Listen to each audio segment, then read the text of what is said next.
welcome back to my channel. It's Jill here with That Homeschool Life. Okay, and today I'm going to be talking about contentment.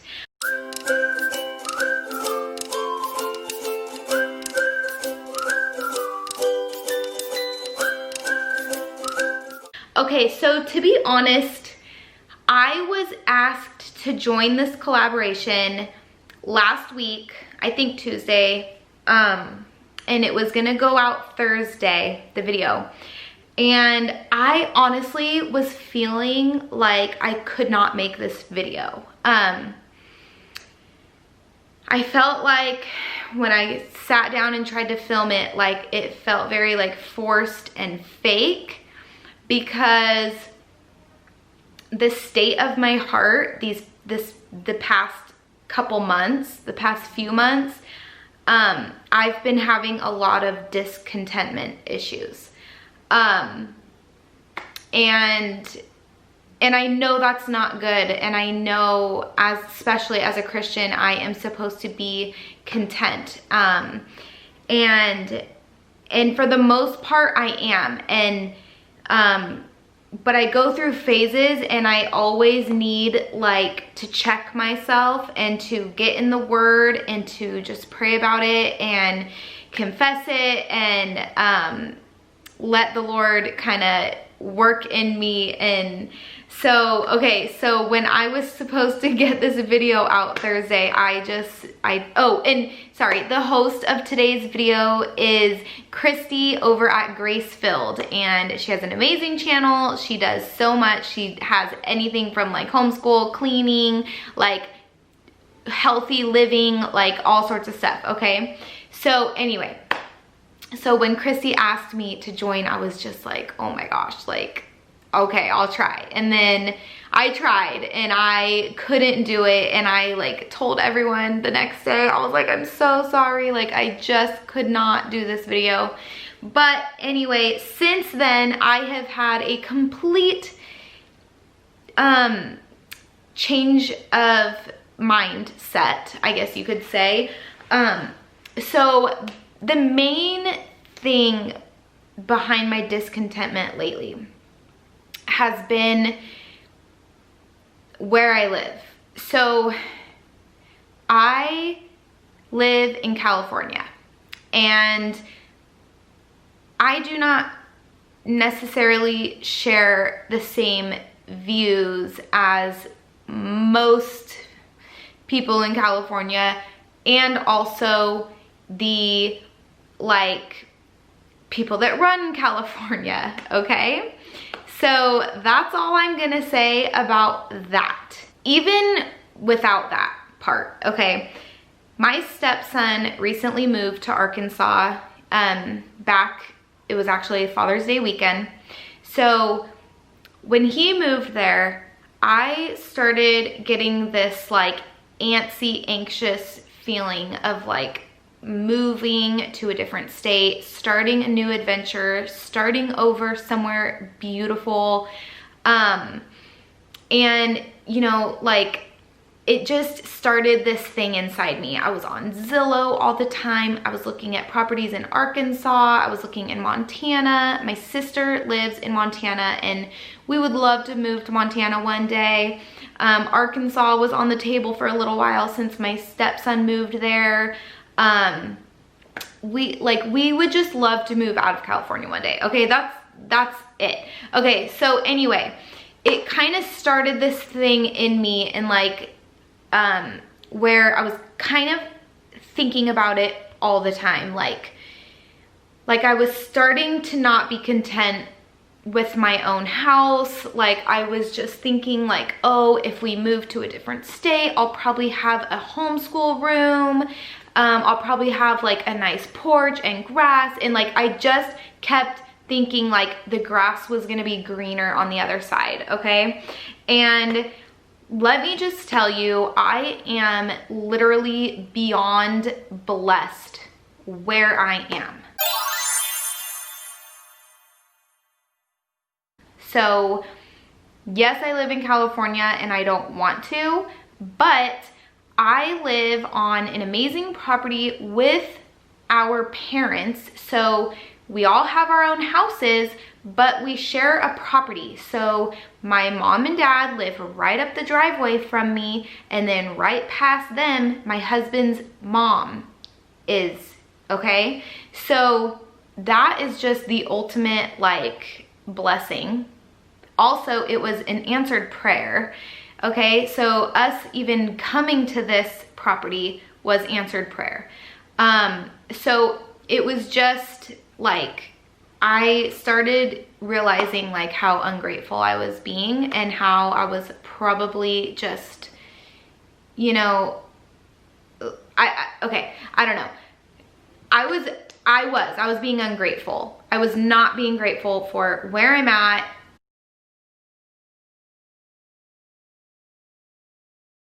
where I've been brought. I mean, the Lord opened so many doors so blatantly. His hand was all over getting us to where we are today. So for me to be feeling like it wasn't good enough, and it wasn't what I wanted, and blah, blah, blah. Let's just say I've been humbled, okay? Like, I realize now, like, wow, Jill, like, get it together. Okay, so anyway, yes, I want to move out of state, but for one thing, my husband is not feeling called yet to move, so he is not gonna move. And I'm so thankful for him. He keeps me grounded. He is totally my balance, my balancer, because like, I'm spontaneous and I want to do things now when I get the idea.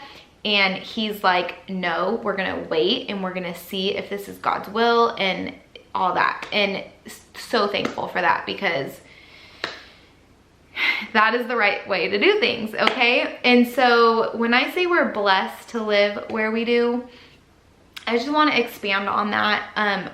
We've recently been learning in church. So my pastor likes to teach us the Hebrew meaning for words quite often. And so I've recently learned that the word blessed is actually like a direction word. Like, it means like, if you are blessed, it means like you're going straight, like you're on the straight path, like you're going the right way. If you are going in the right direction, if you are following Jesus, if you are doing God's will, if you are praying for every decision and doing what you know God wants instead of what your flesh wants and what you're tempted to do and what might feel good and what looks better and blah, blah, blah. Okay, being blessed is going straight, or I might be getting that a little wrong, but I'm pretty sure I'm not. Okay, so that has also helped to make me content, or to help like bring more contentment to my heart, because I don't want to move if it's not God's will, because I know that it wouldn't end well. I only want to move if it's God's will, and the only way that's going to happen is if I am patient and let it happen the way it's going to happen, and not try to force my hand in it and try to control the situation. Like I'll be on Zillow and I'll be like, babe, oh my gosh, like we have to buy this property right now, because if we don't buy it, it's not going to be there still, and this is it, this is the house. If the house that I'm looking at isn't still there when we are going to move, then it wasn't meant to be. And so why am I even looking at properties right now? So I deleted Zillow and I'm not looking at houses anymore or properties or anything like that. But okay, so another thing I wanted to touch on, and actually I was watching the playlist and Christy actually said something that I wanted to say, and that is that, okay, so if you are not feeling content, like my number one advice for you is to sit down with some paper, pray for God to reveal, like, to like show you yourself, and like to like reveal your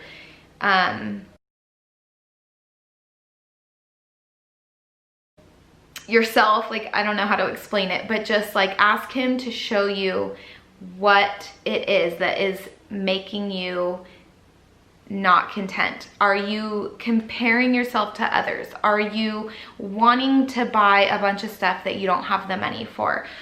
What is it that's making you feel that? If you are comparing yourself to others, the first thing I want to say is nobody's life is what you see on YouTube, Instagram, Facebook, whatever it is that you're looking at. You see a tiny, tiny, tiny bit of people's lives, okay? That you cannot look at somebody's whole entire feed and even grasp at all what they're going through in their life, what hardships they're having, what they're feeling in their heart, okay? So it could look like somebody has the perfect life and they just have everything and blah, blah, blah, but they don't, okay? Nobody does.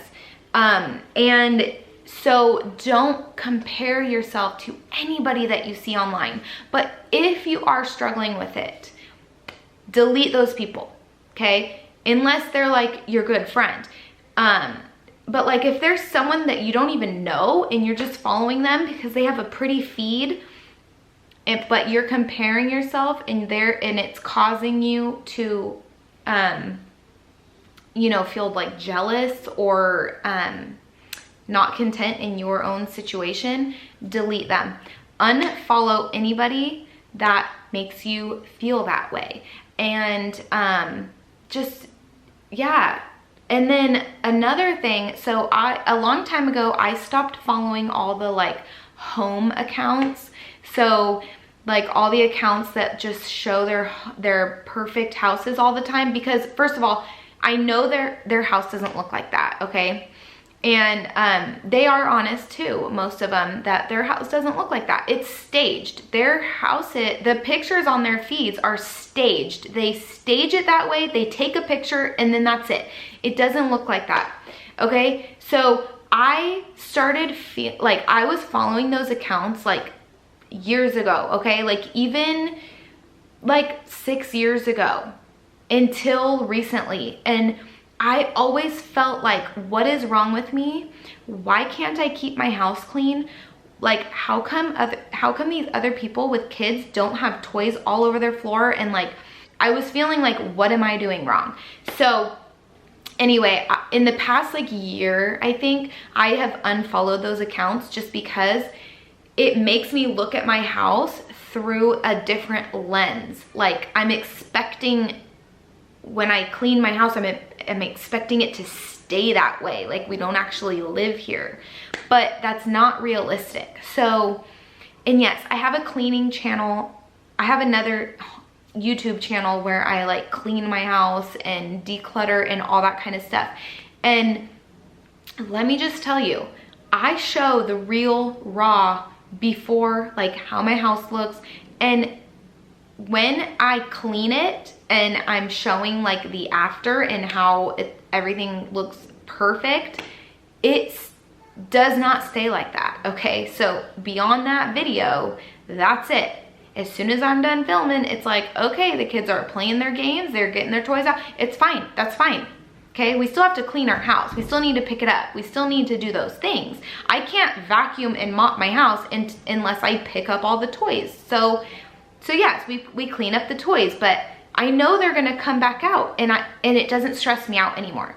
So I used to like clean up everything, vacuum, mop, and then someone would grab a bin of Legos and I'm like, no, wait, why are you getting the Legos out? I just cleaned the floor.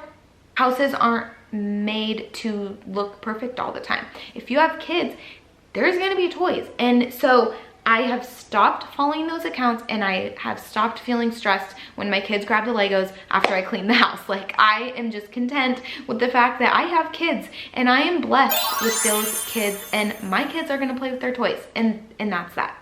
Okay, yes, I do like a minimal amount of toys because I feel my kids play better that way. It's not because I don't want my house to be filled with toys, it's because my kids play better and focus better when they have less and they're less overwhelmed and they are less stressed. Okay, so that was a rabbit trail that I went down. Wow.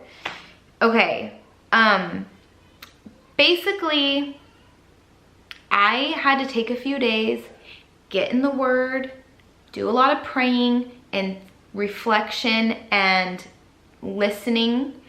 And I have realized, like, okay, not only did, not only was I born in this state, but the Lord has kept me here. I met my spouse here. I had all my kids here. We have been given a beautiful home here. Yes, it needs a ton of work, but that's okay. Built-in babysitters on the property, grandparents. I have human, adult interaction every single day, because Lord knows I'd be going insane without it. So when I'm homeschooling all day and like I don't have an adult to talk to, I go a little nuts. I can literally walk up to my mom's house and sit there and have coffee with her. And that is such a blessing. Another thing that I love, so I'm starting to remember like everything I'm thankful for, because that helps with contentment, right? Hold on. One thing I love is that we've been playing card games at night. So instead of all of us in our own houses like scrolling on our phones, we get together and we play cards. And it is so fun. It's so good. Okay, so my situation here is amazing and I'm so thankful and I love it, and I'm just so thankful.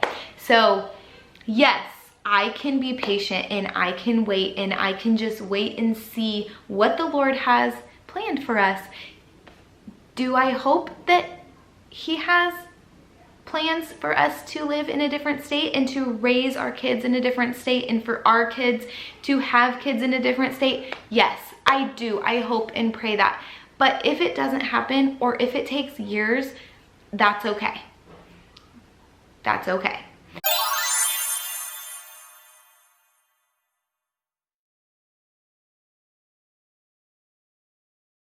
So anyway, I'm gonna end it here. Thank you guys for watching, and I hope you give me a thumbs up and subscribe if you liked it.